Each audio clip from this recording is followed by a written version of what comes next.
Hello, good evening, everyone. For Telesur, I'm Cody Weddle in Caracas, Venezuela.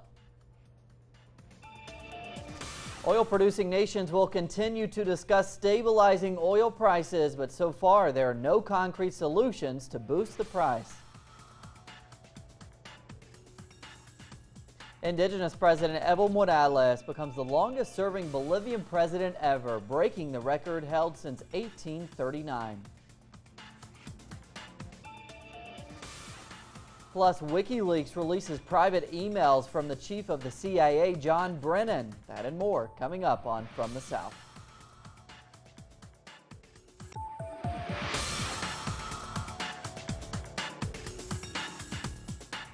And hello, everyone. OPEC and non-OPEC oil-producing countries are to continue discussing how to stabilize the world oil market. Now, that was the outcome of their special meeting in Vienna. The rare joint meeting did not discuss specific measures to cut production. On Tuesday, President Nicolas Maduro said that Venezuela, along with countries such as Iran, Russia, and Bolivia, were hoping an agreement could be reached to push the price of petroleum back towards $88 a barrel. Now, the current price is averaging $45. After the meeting, Venezuela's Minister of Oil and Mining, Julio Del Pino, said that they presented a concrete case for the stabilization of oil prices. So what we're talking here is about to define that equilibrium price, because also from another side, very high price is not good for any economy. When we have price too high, what we're going to have is overproduction in the very short time too. And then it's going to be another cycle of very low price. Minister, so what is happening is a cycle of high price, low price, which is not good for any country. Meanwhile, in Caracas, Venezuelan President Nicolas Maduro has announced a package of economic measures to combat hoarding and price speculation. Now, this comes after Venezuela's budget for 2016 was presented, which was based on an oil price of $40 a barrel. Now, current Venezuelan oil prices are hovering just above that price. In his weekly program, President Maduro announced reforms to the Fair Prices Law. The changes include two new kinds of price controls. One covers the whole economy and refers to a maximum price for sale to the public.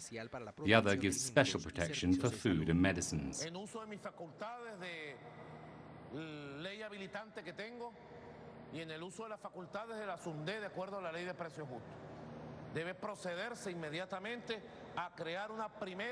I'm using the powers I have under the enabling law and in line with the fair prices legislation. First, all products in the country should be subject to a strict maximum profit of 30% at each stage of the supply chain, as defined in existing legislation.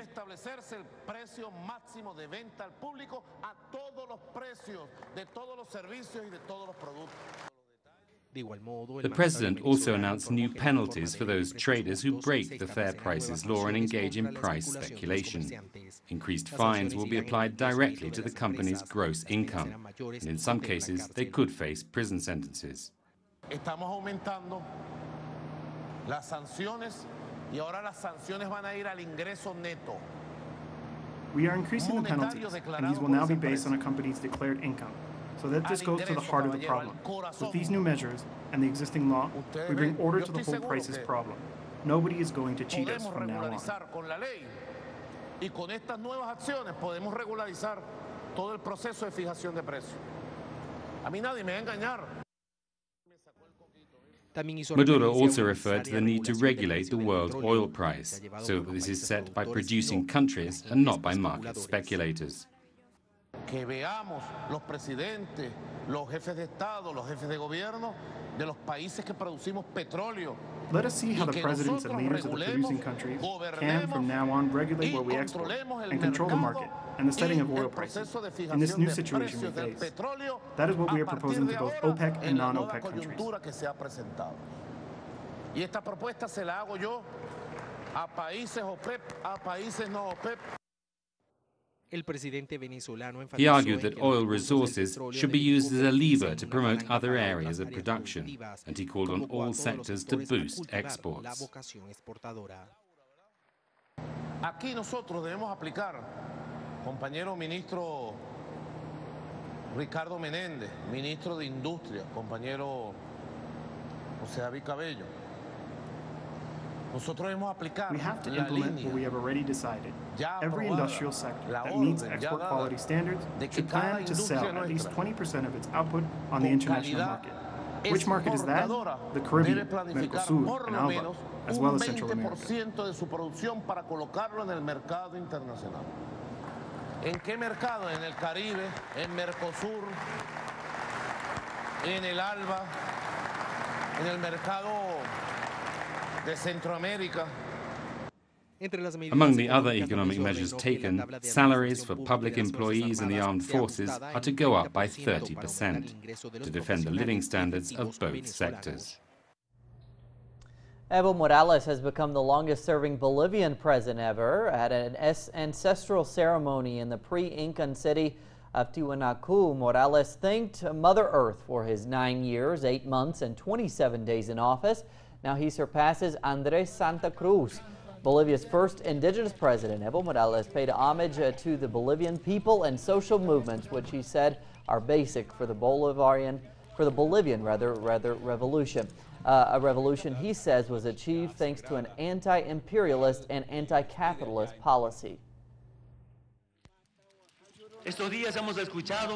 These days, we have listened to several Bolivian brothers, presidents, international agencies, wondering what is that miracle of Bolivia appearing overnight with economic stability. I want to tell you, sisters and brothers, if there is a miracle, that miracle is being anti-imperialist, anti-capitalist, and the conscience and the unity of the Bolivian people. That is the miracle to save Bolivia.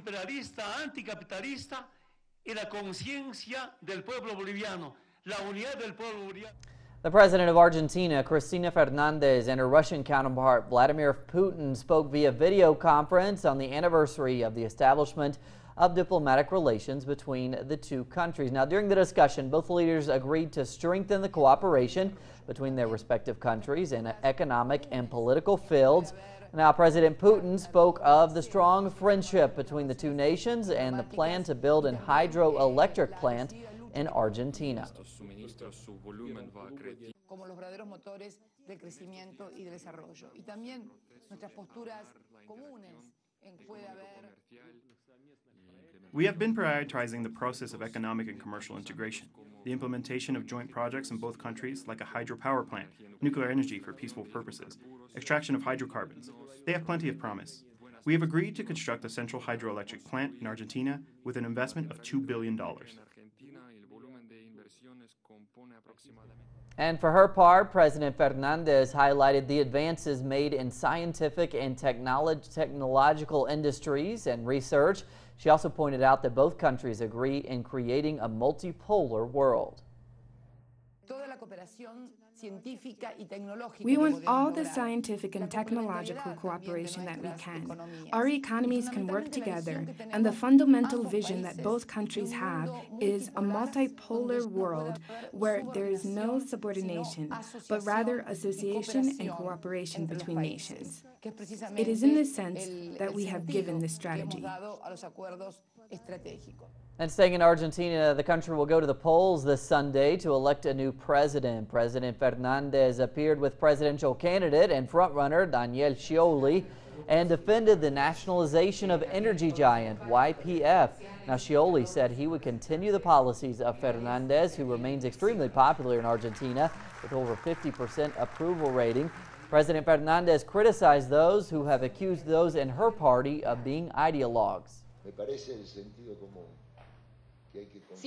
Those who accuse us of being dogmatic and conditioned by ideology are far more dogmatic and conditioned by ideology than we are. They have been taken by an ideology of the free market, that the market solves everything. And to tell you the truth, that's outdated. And Guatemalans will also choose their president on Sunday in a second-round vote. And recent polls show the right-wing ex-comedian Jimmy Morales well in the lead there with 58% support, over 28% for the center-left candidate and former First Lady Sandra Torres. Now, Morales was a political outsider given little hope of winning until a massive corruption scandal engulfed the government of ex-President Otto Pérez Molina. A new petition for the impeachment of Brazilian President Dilma Rousseff has reached Congress. Opposition lawyers filed the new petition, which is considered the most serious attempt so far to impeach Rousseff. That's because it is based on a federal audit court, the ruling there that her government manipulated its accounts to disguise the size of the deficit and allow for more spending in the run-up to her narrow re-election last year. Now, the petition has to be accepted by the Congress's president, Eduardo Cunha. Cunha is accused of being involved in the Petrobras corruption scandal. It is still not clear when he will make his decision, which has been postponed now for over a week.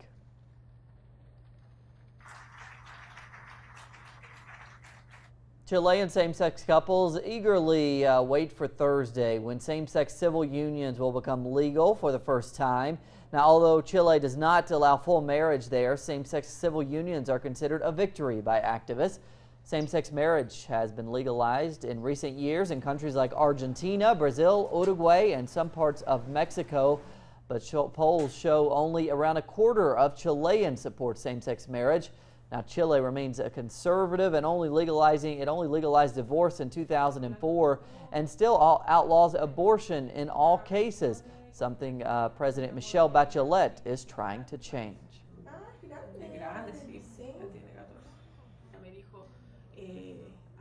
And the Inter-American Commission on Human Rights is carrying out its 156th session in Washington, D.C., reviewing cases of rights violations in the Americas. Now, on Tuesday, they turned their attention to Mexico. The commission is analyzing human rights violations in relation to the Ayotzinapa case. Our correspondent Clayton Kahn now in Mexico with more. The group of independent experts, human rights organizations, representatives of the Mexican state, and some families of the disappeared Ayotzinapa students attended the session in which the group of experts once again reiterated the level of state involvement in the forced disappearance of the 43. For 4 to 5 hours, and with direct participation of municipal police from Iguala and Cocula, as well as different levels of the government, which had information on what was happening. From state, ministerial, and federal police to the army, all were present at different moments during that night. However, it was announced that one of the primary demands of the families of the victims and their representatives was agreed upon between the Mexican state and the independent experts. The state and the group of independent experts agreed to remove the investigation immediately from the Attorney General's Organized Crime Office and pass all the information to a new investigative team, which will be under the Attorney General's Human Rights Office, which will exclusively carry out the second part of this investigation. Although more than a year has gone by since the crime occurred, with serious concerns raised by the experts and critics over the state's handling of the case, the new group of government investigators assured their willingness to produce justice, yet less emphasis on actually finding the missing youth. We affirm that the investigation regarding the crimes committed against the 43 students from the Rural Teacher Training College Raúl Isidro Burgos in Ayotzinapa, Guerrero, is open and will not be closed until every individual responsible for the events of September 26 and 27 of 2014 are charged and placed before judicial authorities. Meanwhile, commissioners of the IACHR expressed concern over comments made by Mexico's Chief General Salvador Cienfuegos, who has publicly denied that the independent team of investigators would be able to question military servicemen in regards to the military's role in the forced disappearance. What is the position of the state? The Chief of Defense Department, the Secretary can decide who or not will collaborate with the investigation that has the support of the President. Yet with much hesitation, Mexican authorities agreed that military personnel from the 27th Battalion in Iguala, Guerrero can be interviewed by the experts, but only through written correspondence and without the physical presence of the investigators. Clayton Kahn, Telesur, Mexico City. To the Caribbean, Cuba is open to business with United States oil companies. That's according to a Cuban official. Maria Yodales Hernandez, the spokeswoman for the Del Centro Petroleum Drilling and Extraction Company, an affiliate of state-owned Cupet, said that Cuba lacks resources to fully exploit its oil reserves. Now, the reserves could add up to as much as 20 million barrels. The U.S. blockade on Cuba, which remains in place even though diplomatic relations were restored this year, still prohibits U.S. oil companies from doing business in Cuba. We anticipate now, with this new opening, we'll have the possibility to show them that Cuba has oil. They know this. They were here before '59, and it was fully explored, so they know what we have in Cuba. They can come. We are ready, waiting for them. The Tiempo newspaper in Honduras is one of the country's most important media outlets and is about to close after the government decided to seize all the properties of the Rosenthal family. Now, the company is under investigation by the United States for money laundering. The consequences of the seizure of the Continental Group in Honduras continue. The government decided to take over all the properties of the Rosenthal family that are accused by the United States Treasury Department of laundering drug money. One of these properties is the newspaper Tiempo, which is in danger of closing after over 45 years of operation. The newspaper is working, meeting its commitments with the readers and advertisers, but it is a very difficult situation because all the bank accounts are frozen, which makes it impossible to respect our duties, which includes paying the salaries of our employees, and also the basic materials are complicated to get. We have decided to stop the Sunday circulation in the print version to save paper and ink.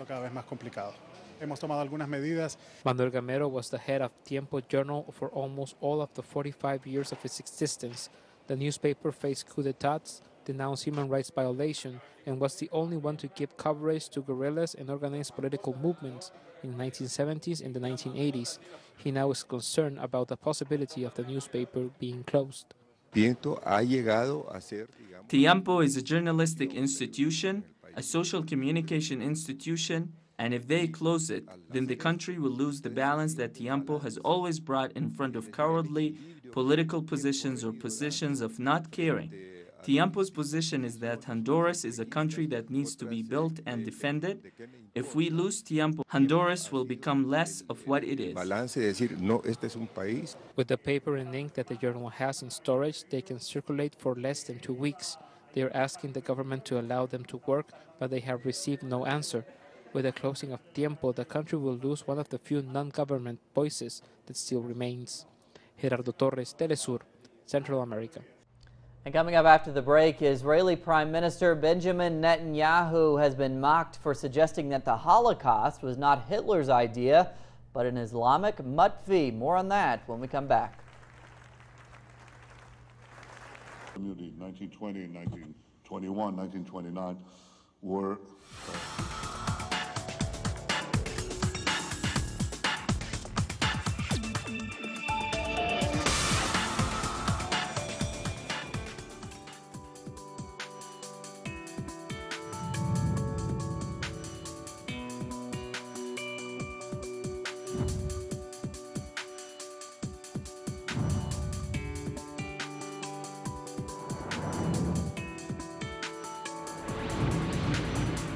Wherever the news, you'll be there. Rod stars G1 and Claudia de la Cruz are Rebel Diaz, hip-hop activists positioned within a history of political resistance through music. And You Don't Stop. They invite young people to express themselves about their social struggles. And You Don't Stop. Watch it on telesurtv.net/English. Telesur, wherever the news, you'll be there. Caracas, Havana, Mexico, Quito, Washington, wherever the newsmakers will be there. Watch it on telesurtv.net/English. Telesur, wherever the news, you'll be there.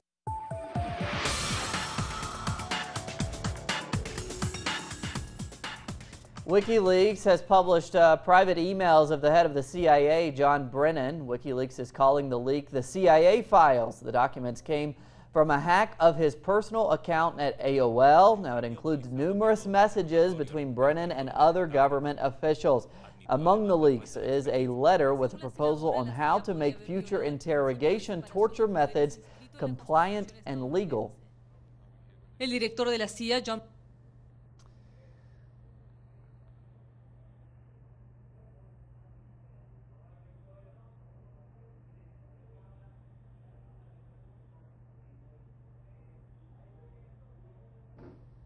Joining us now, you see him there, is Jorge Gestoso in Washington to talk more about those leaks. So obviously the question here, Jorge, is what did they find? What do the emails contain? And are there any big revelations? Well, Cody, according to WikiLeaks, WikiLeaks is going to be releasing day after day part of those files has already started today. So far, they are revealing the recommendations of John Brennan. This is his private account between 2007 and 2008, and he's talking, as you mentioned, about how to go around, if you want, techniques of enhanced interrogation. Needs to be resaid, that basically we're talking torture. And also he was mentioning his recommendations about Iran. He was suggesting that whoever was going to be the next president of the United States should start some type of dialogue, some type of negotiations, so to stop the hard line regarding Iran. And also he was mentioning Afghanistan, and one of the problems that has been lingering for many, many years. What is interesting to highlight also, Cory, is that we're talking that the hacker is supposed to be, he was talking to the New York Post, is supposed to be a kid of 12 years of age, a high school student that has been asked from 1 to 10 how difficult it was to hack the account of John Brennan, and he said 1. Now the FBI is launching an investigation to see how he is and how worrisome are authorities that as much as he was able to hack the account of the former, because at that point he was not really the CIA director, he was in the private business, in the private industry, but how easy was for him if that could not happen to any other ones, and how much, if you want, confidential or top secret subject has been discussed, because among things that he was revealing is the name of some other intelligence officials and some social security numbers. So we're going to see through the next days, through the WikiLeaks files, what additional information is coming from those emails, Cory. And Jorge, what is the CIA and U.S. government saying? Well, again, very much concerned. Mostly they're saying that this is not top secret, this is not confidential material. It was some private conversations between Brennan and other officials in which he is just discussing his viewpoints on those subjects, but they were not really classified information. In that sense, they're not too much worried. What is worried is that someone could be able to get into an account so easily. All right, Jorge Gestoso on the leak of John Brennan's emails, the former head of the CIA. Jorge, thanks so much. Thank you, Cory. Moving on now, in what is believed to be his first visit since 2011, Syrian President Bashar al-Assad has visited Russia. Now, in what was called a working visit there, the two leaders discussed their joint military campaign against rebels in Syria. Now, according to Assad, they held 3 meetings in which Russia's foreign and defense ministers were present as well. President Assad also took the opportunity to thank Putin for his assistance via Russia's air campaign.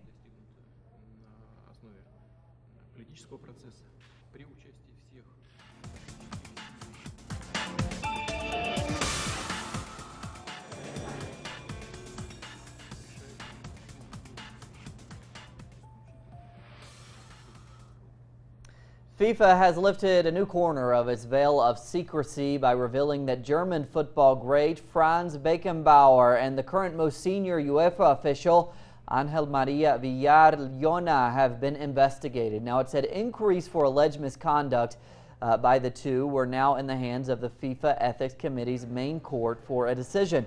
The Ethics Committee did not say why the two had been investigated.